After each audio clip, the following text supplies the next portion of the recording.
Dear friends, this is my fourth lecture on chapter number 1, Units and Measurement. In this lecture, the points of discussion today is dimensions and dimensional analysis.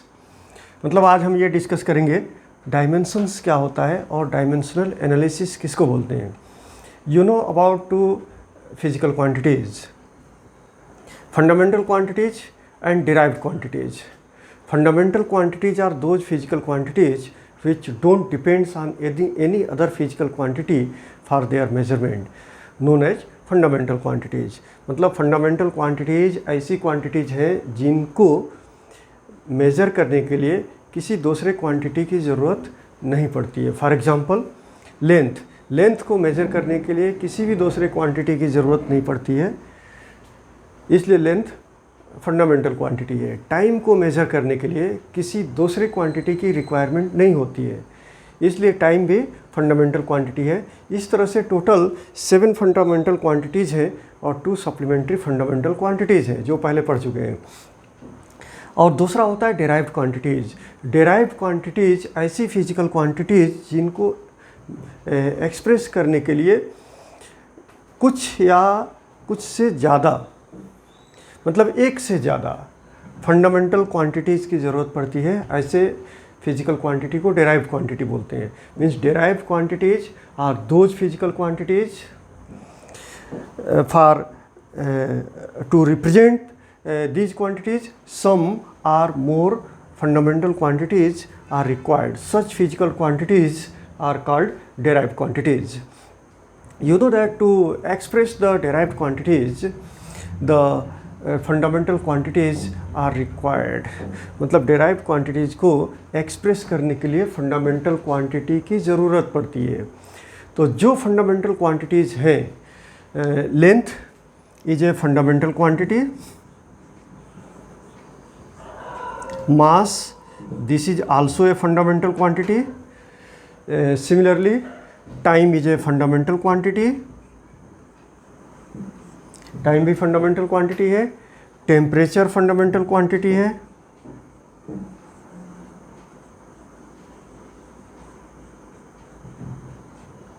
Temperature and current is also a fundamental quantity. Electric current.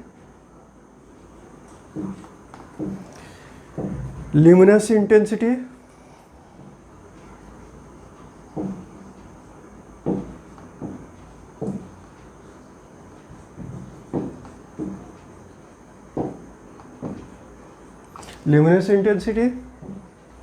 and amount of mass.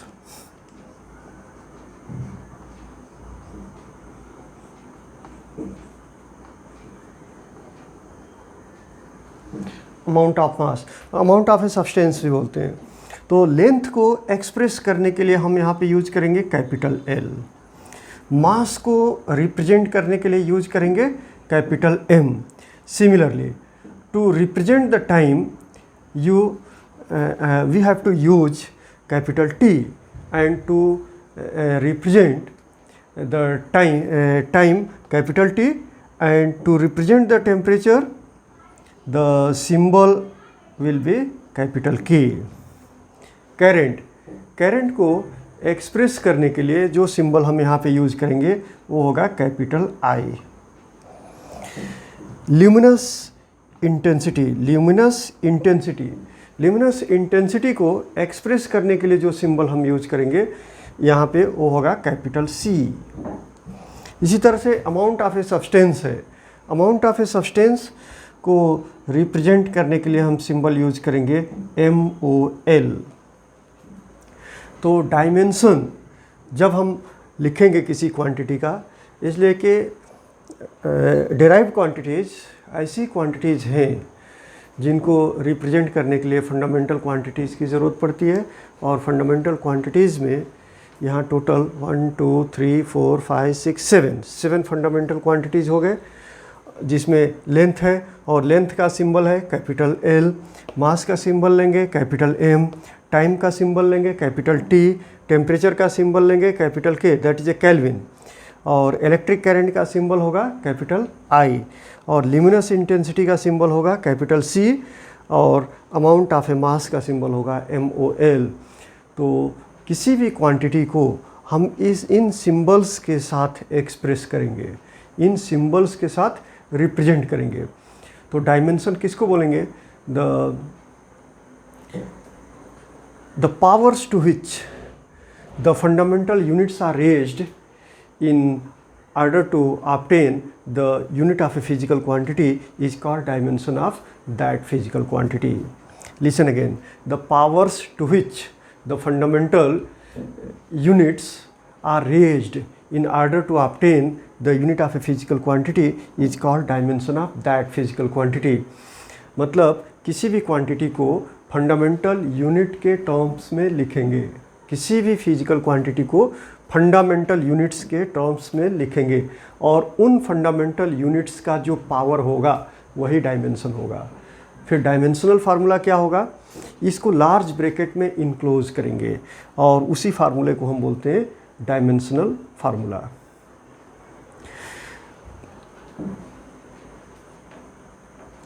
तो हम dimensional formula लिखने के लिए किसी भी quantity को fundamental unit के terms में रिप्रेजेंट करेंगे और उनके लिए हम सिंबल ये यूज करेंगे, और इनका जो पावर होगा वह उस क्वांटिटी का डायमेंशन होगा, और इसको लार्ज ब्रैकेट में हम इनक्लोज कर लेंगे जिसको हम डायमेंशनल फार्मूला बोलेंगे।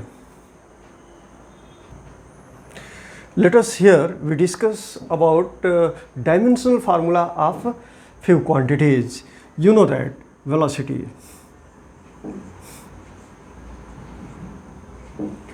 Velocity is a physical quantity, and you know that this quantity depends on two fundamental quantities. Therefore, this is a derived quantity. According to definition of the velocity, what is the velocity? The rate of change of displacement with time is called velocity.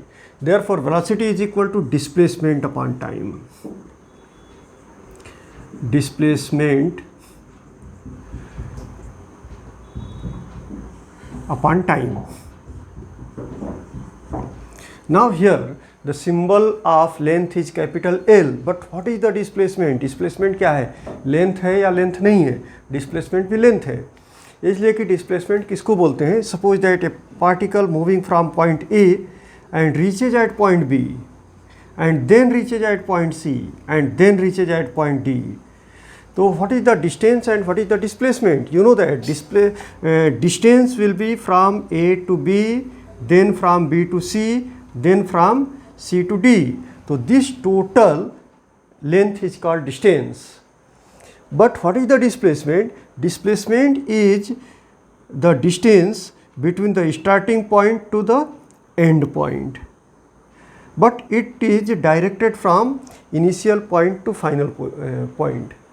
So here there is no discussion about the direction of the quantity, but here easily you can say the distance is also a length and displacement is also a length.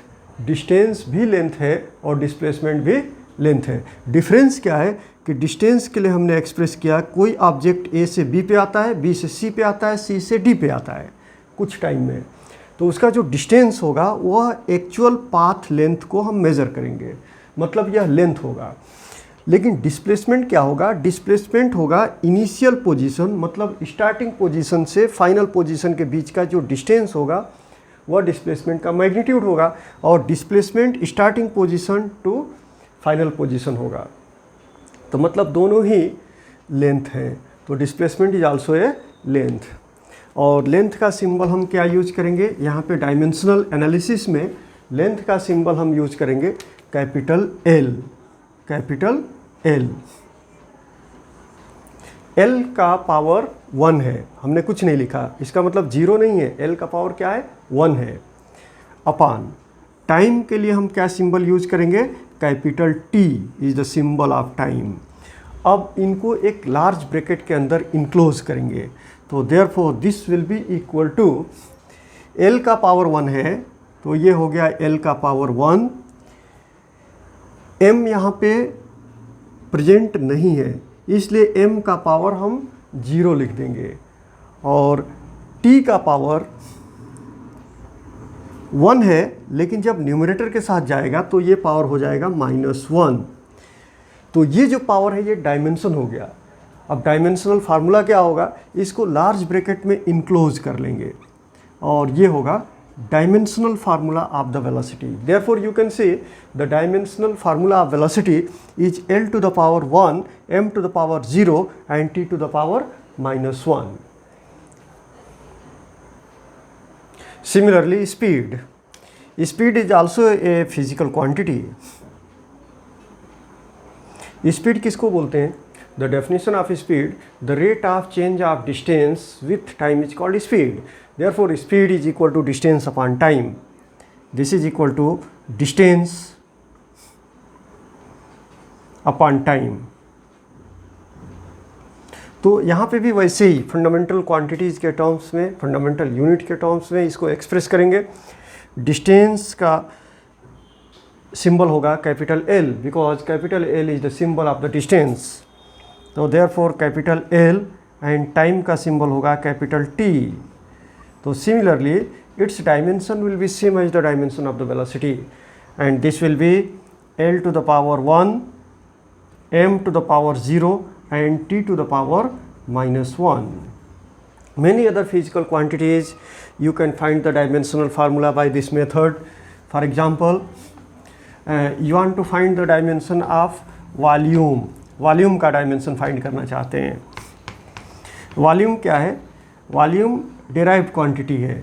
इसी तरह से area का भी dimension find कर सकते हैं, area भी derived quantity है। तो अगर वॉल्यूम का डायमेंशन फाइंड करते हैं, यू नो दैट वॉल्यूम, तो किसी भी ऑब्जेक्ट का वॉल्यूम निकालेंगे तो अगर क्यूब है तो length into breadth into height, मतलब तीनों सेम होता है क्यूब के लिए, तो L का पावर 3 होगा, मतलब लेंथ का पावर 3 होगा। अगर वॉल्यूम ऑफ स्फीयर फाइंड करना चाहते हैं तो you know that volume of the sphere is 4/3 pi r cube, where r is the radius of the sphere and 4/3 and pi these are constant. तो यहाँ r का power 3 हो रहा है, मतलब कि रेडियस का पावर 3 है, और रेडियस क्या है? लेंथ है। तो यहाँ भी लेंथ का पावर 3 है, यहाँ भी लेंथ का पावर 3 है। इस तरह से डिफरेंट ऑब्जेक्ट्स, अगर कोई सिलेंडर है तो this is the cylindrical shape, this is the cylindrical shape. तो यहाँ पे रेडियस अगर इस सिलेंडर का r है और हाइट इस सिलेंडर का h है, तो इस सिलेंडर का जो वॉल्यूम होगा that will be pi r square into h। तो r लेंथ है और h भी लेंथ है, तो यहाँ भी लेंथ का पावर 3 हो जाएगा। तो जहाँ भी हम वॉल्यूम की बात करेंगे वहाँ लेंथ का पावर 3 रहेगा। तो सिंपल फार्मूला मैं ले रहा हूँ, दैट इज द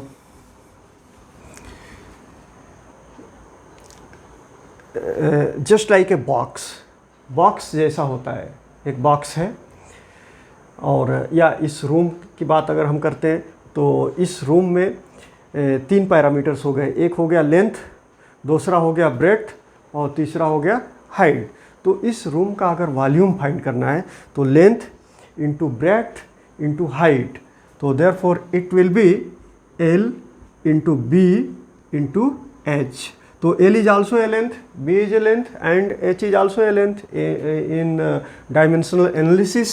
तो therefore you can write this will be L का पावर 3 होगा, और इसको हम लार्ज ब्रैकेट में इनक्लोज करेंगे और वो सभी फंडामेंटल क्वांटिटीज़ को यहाँ इंट्रोड्यूस करेंगे, जैसे लेंथ को, मास को और टाइम को। तो लेंथ का पावर 3 है, मास का पावर 0 हो जाएगा और टाइम का पावर भी 0 हो जाएगा। तो ये इसका डायमेंशनल फार्मूला होगा। This will be the dimensional formula of the volume.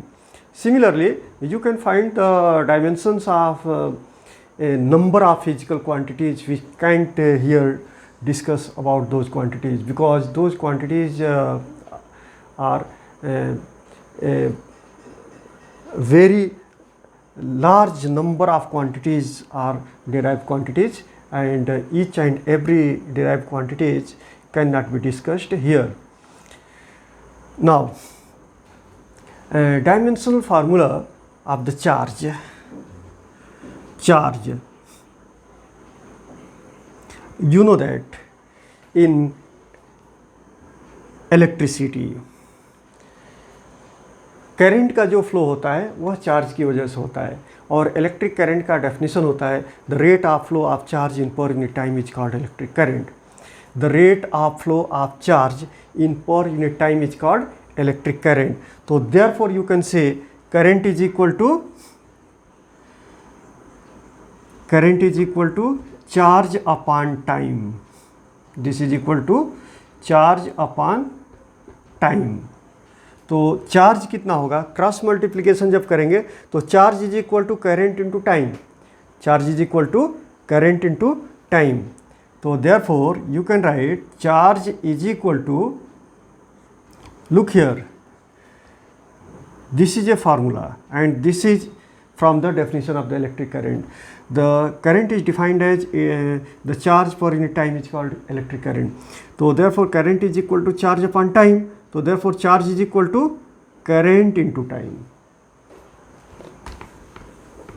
So thus you can write here charge is equal to current into time. current क्या है, फंडामेंटल क्वांटिटी है और उसका सिंबल क्या होगा, कैपिटल आई. तो therefore this is equal to capital I, और time क्या है, फंडामेंटल क्वांटिटी है जिसका सिंबल है कैपिटल टी. और उसको एक्सप्रेस करने के लिए हमें ये you must introduce L M and T.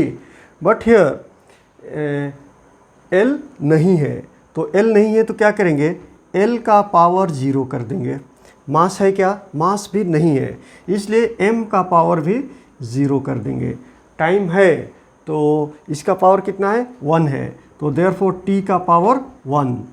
और इलेक्ट्रिक करंट भी है जिसका सिंबल है कैपिटल I, इसका पावर है 1, और इसको लार्ज ब्रैकेट में इनक्लोज करेंगे.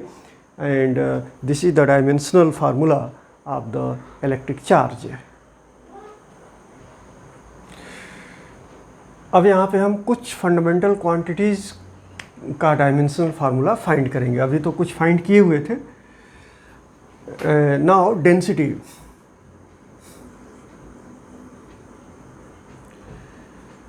Density is a fundamental quantity. You know the definition of density, the mass per unit volume of a body is called density. तो फार्मूला क्या होगा, डेंसिटी का सिंबल अगर हम रो लेते हैं, rho is the symbol of density. Mass per unit volume is called density. Mass means capital M एंड volume means capital V. This is quantity, this is formula. Mass per unit volume is called density.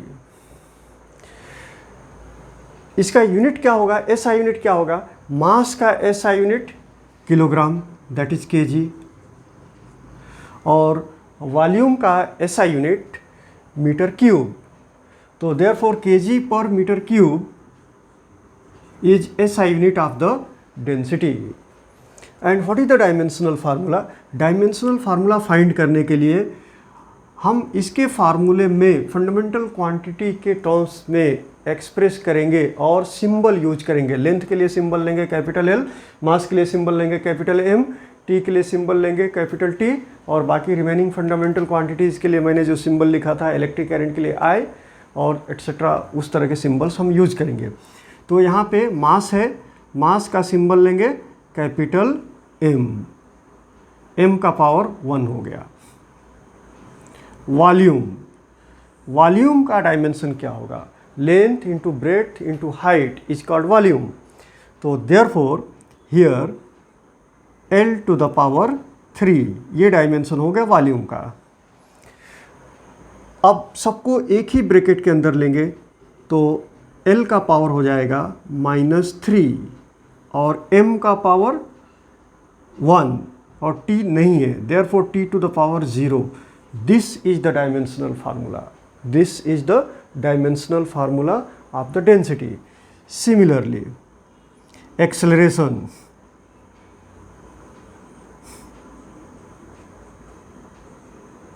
Acceleration is a physical quantity. What is the formula? You can derive the formula by the definition, by using the definition. And definition of acceleration is the rate of change of velocity with time is called acceleration. So therefore acceleration A is equal to velocity upon time. Velocity upon time. अब इसका SI unit क्या होगा? Velocity का SI unit metre पर second, time का SI unit second. तो therefore it's SI unit will be metre पर second square. Metre पर second square. This is the SI unit of the acceleration. अब dimension derive करेंगे.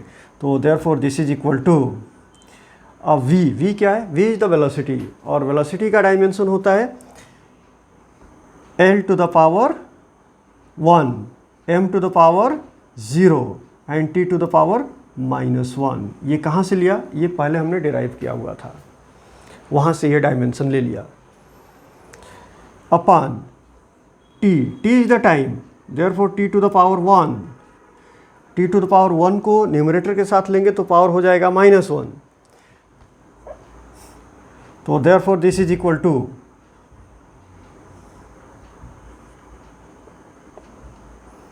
L का power 1, M का power 0 और T का पावर -1 है, और T का पावर +1 डिनोमिनेटर में है, न्यूमरेटर में जाने के बाद से -1 हो जाएगा. मतलब t to the power -1 into T to the power -1. तो -1 और -1 पावर ऐड हो जाते हैं. जैसे for example a to the power x into a to the power y. तो this will be a to the power x + y. तो ये जब दोनों ऐड करेंगे तो -1 -1 -2. तो this will be equal to t to the power -2.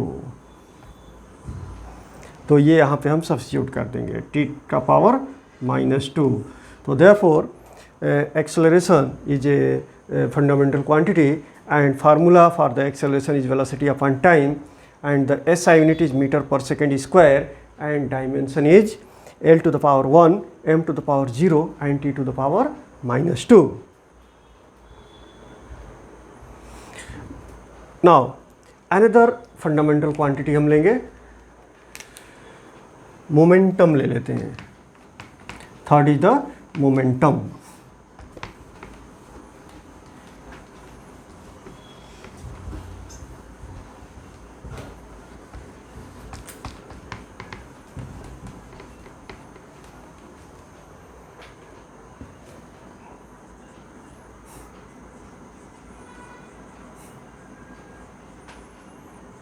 Momentum किसको बोलते हैं? अगर कोई ऑब्जेक्ट है जिसका मास है m और ये मूव कर रहा है v स्पीड से या v वेलोसिटी से मोशन में है, तो इसका मोमेंटम होगा मास और वेलोसिटी का जो प्रोडक्ट होता है उसका मोमेंटम होता है. तो momentum will be m into we.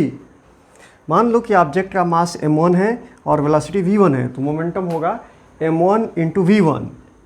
मतलब momentum is the product of mass and velocity of the body is called momentum.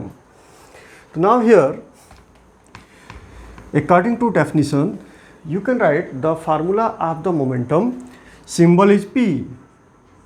This is equal to m into v. This is a formula for the momentum.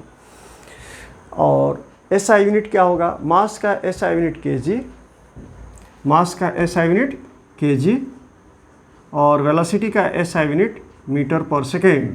तो therefore kg metre पर second is the SI unit of the momentum. Now then you have to derive the dimensional formula. Dimensional formula लिखने के लिए इस फार्मूले का हम use करेंगे. तो मास का डायमेंशन कैपिटल M का पावर 1 और वेलोसिटी का डायमेंशन होगा जो हमने पहले ही डिराइव किया था L to the power 1 and T to the power -1. तो इसको सिस्टमेटिक आर्डर में हम लिख लेंगे. पहले L लिखेंगे तो L का पावर होगा 1, M का पावर होगा 1 और T का पावर होगा -1. This is the dimensional formula of the momentum. Now then the dimensional formula of the force. You know that what is a force? Force is a physical quantity which changes or tends to change the position of object is called force. Force वह physical quantity है जो किसी object के position को change करता है या change करने की कोशिश करता है, उसको फोर्स कहते हैं। लेकिन मैथमेटिकल फार्मूला जो फोर्स का है, force F is equal to mass into acceleration. F is equal to mass into acceleration. जैसे कोई ऑब्जेक्ट है जिसका मास m है और a एक्सेलरेशन से मूव कर रहा है, तो उसका फोर्स होगा, उस ऑब्जेक्ट के ऊपर जो फोर्स लग रहा है, that force is m into A. What is the SI unit? SI unit इसका होगा, मास का एसआई यूनिट होगा kg, मास का एसआई यूनिट kg, और एक्सेलरेशन का एसआई यूनिट होता है मीटर पर सेकेंड स्क्वायर। ये पहले हमने डिराइव किया था, kg मीटर पर second square. But you know that A well known unit of the force is Newton, NEWTON। यहाँ पे हमने स्मॉल n लिखा है इसलिए कि यह यूनिट न्यूटन के नाम पे है। न्यूटन एक साइंटिस्ट था, मतलब it is on a name of the person, therefore start with the smaller letter, but the symbol of Newton will be capital N, capital N। This is SI unit of the force. अब हम dimension इसका derive करेंगे, dimensional formula. मास का dimension होता है capital M और acceleration का dimension होता है L to the power 1 and T to the power -2। इससे पहले हमने डेराइव किया था। तो इसको सिस्टमेटिक आर्डर में लिखेंगे। पहले L लिखेंगे, L का पावर 1 एंड M का पावर 1 और T का power -2। This is the dimension of the force. Now impulse. Impulse क्या होता है? इसको हम बोलते हैं impulse of a force. Impulse of a force. Impulse of a force is defined as it is a product of the force and time for which the force is applied on a body is called impulse of a force. जैसे कोई body है और उस body के ऊपर force apply किया, वह force कितना है? F है। अब इस फोर्स को कितने टाइम तक के लिए अप्लाई किया? सपोज दैट इस फोर्स को हमने T टाइम के लिए अप्लाई किया, तो F into T is called impulse of a force. अब इसको अगर हम कोई एग्जाम्पल लेते हैं, सपोज दैट कोई ऑब्जेक्ट है, यह ऑब्जेक्ट है, यह वाइट बोर्ड ऑब्जेक्ट है और इसके ऊपर 5 न्यूटन का फोर्स अप्लाई किया। कितना फोर्स अप्लाई किया? 5 न्यूटन का फोर्स अप्लाई किया और यह फोर्स 10 सेकेंड तक अप्लाई किया, 10 सेकेंड। तो इम्पल्स कितना होगा? Product of the force and the time. Force है 5 न्यूटन और टाइम है 10 सेकेंड और दोनों ही SI यूनिट के अंदर है। तो इम्पल्स हो जाएगा 5 इंटू 10 और यूनिट को भी मल्टीप्लाई करेंगे। फोर्स का यूनिट है न्यूटन और टाइम का यूनिट है सेकेंड, तो NS मीन्स न्यूटन सेकेंड, और 5 इंटू 10 दिस विल बी 50, तो 50 न्यूटन सेकेंड ये इम्पल्स हो जाएगा। अगर कि इस वाइट बोर्ड के ऊपर 5 न्यूटन का फोर्स अप्लाई किया और 10 सेकेंड तक अप्लाई किया तो इस पर इम्पल्स होगा 50 न्यूटन सेकेंड। तो now listen, the impulse is a physical quantity and it is defined as it is a product of the force and time for which the force is applied on a body is called impulse of a force. Now formula will be, इसका formula क्या बनेगा? impulse of a force, impulse को अगर हम J से represent करते हैं तो J is equal to force F into time T, FT, और SI यूनिट क्या होगा? फोर्स का SI यूनिट न्यूटन और टाइम का SI यूनिट सेकेंड। इसको अगर हम kg मीटर पर सेकेंड के पर सेकेंड स्क्वायर जो अल्टरनेटिव SI यूनिट होता है फोर्स के लिए, वो भी यूज कर सकते हैं। kg मीटर पर सेकेंड स्क्वायर इंटू T का हो जाएगा सेकेंड, सेकेंड से सेकेंड कैंसिल होगा, ये हो जाएगा kg मीटर पर सेकेंड। तो ये भी SI यूनिट होगा impulse of a force के लिए, kg मीटर पर second. But you can also express in terms of Newton, Newton second is the SI unit of the impulse of a force.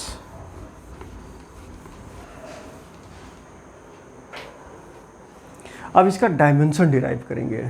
तो dimension derive करने के लिए force का dimension substitute करना है और टाइम का डायमेंशन सब्स्टिट्यूट करना है। फोर्स का डायमेंशन जो कि हमने पहले डिराइव किया था, L to the power 1, M to the power 1 and T to the power -2, ये हो गया फोर्स का डायमेंशन। इसको ऑलरेडी हम डिराइव कर चुके हैं, उसको डायरेक्ट हम यहाँ सब्स्टिट्यूट करेंगे। और टाइम का डायमेंशन होगा T to the power 1, T to the power -2 है और T to the power +1 है। जब मल्टीप्लाई करेंगे तो पावर्स ऐड हो जाते हैं, मतलब -2 + 1 कितना हो जाएगा, दिस विल बी -1। तो देयरफॉर L का पावर 1, M का power 1 and T to the power -1 and enclosed in a large bracket. This is the dimensional formula of the impulse or impulse of a force. इसी तरह से work is also a physical quantity. Work क्या है, physical quantity है। Work किसको कहते हैं, work is defined है, it is the product of the force and the displacement in the direction of the force. अगर हम किसी ऑब्जेक्ट के ऊपर फोर्स अप्लाई करते हैं और उस फोर्स के डायरेक्शन में एस डिस्प्लेसमेंट होता है तो वर्क कितना होगा, F इंटू एस। जैसे कोई ऑब्जेक्ट है, इस पर फोर्स अप्लाई किया F, इसकी वजह से इसमें डिस्प्लेसमेंट हो गया कितना, S डिस्प्लेसमेंट हो गया। और ये जो डिस्प्लेसमेंट है फोर्स के डायरेक्शन में हो रहा है, तो वर्क कितना होगा, work is equal to force into displacement. ये फार्मूला यहाँ पे हम यूज करेंगे। तो फार्मूला हो जाएगा work is equal to force into displacement.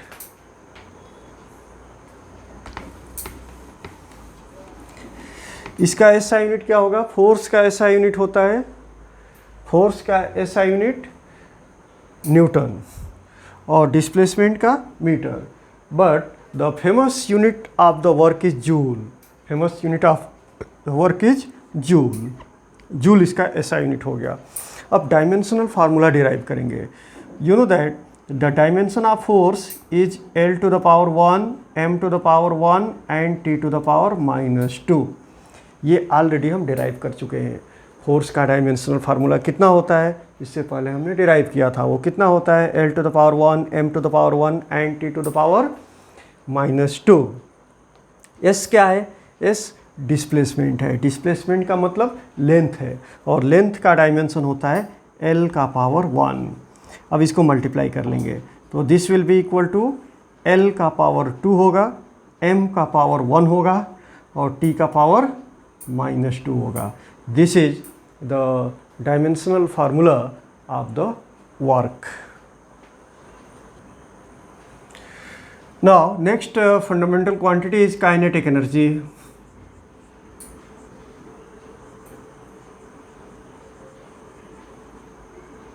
Kinetic energy. You know that the energy passed by a body due to its motion is called kinetic energy.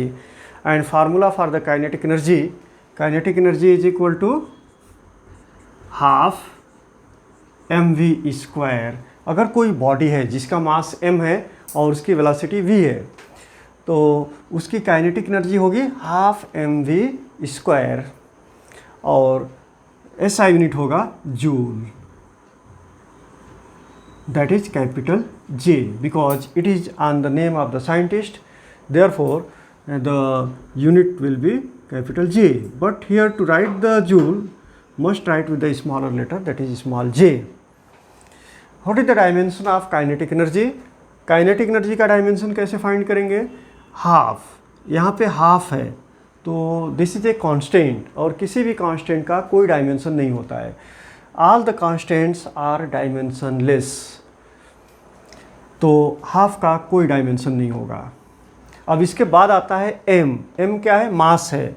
Mass means m to the power 1 और v क्या है, v is the velocity and velocity का dimension हमने पहले find किया था l का power 1 और t का पावर -1, इसका square.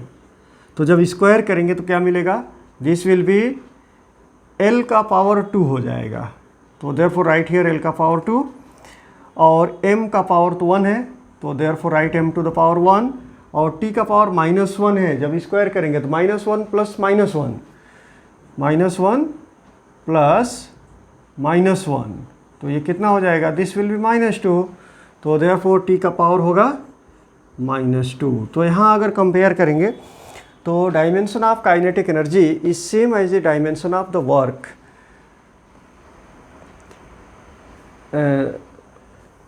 The dimension of kinetic energy is same as the dimension of work. तो all kinds of energies having the same dimension, चाहे जितने भी एनर्जी होते हैं, चाहे वो काइनेटिक एनर्जी है, पोटेंशियल एनर्जी है, मैकेनिकल एनर्जी है, इलेक्ट्रिकल एनर्जी है, किसी भी तरह का any kind of energy, photo energy है, उसका dimension L to the power 2, M to the power 1 and T to the power -2, मतलब all the kinds of kinetic energies having the same dimension and all kinds of work done, mechanical work होता है, electrical work होता है, chemical work होता है, किसी भी तरह का वर्क होता है, उसका भी डायमेंशन सेम होगा, L to the power 2, M to the power 1 and T to the power -2। तो energy and work both having the same dimension, and you know that the definition of energy is capability to perform the work is called energy। And next quantity is the pressure। Next quantity is the pressure।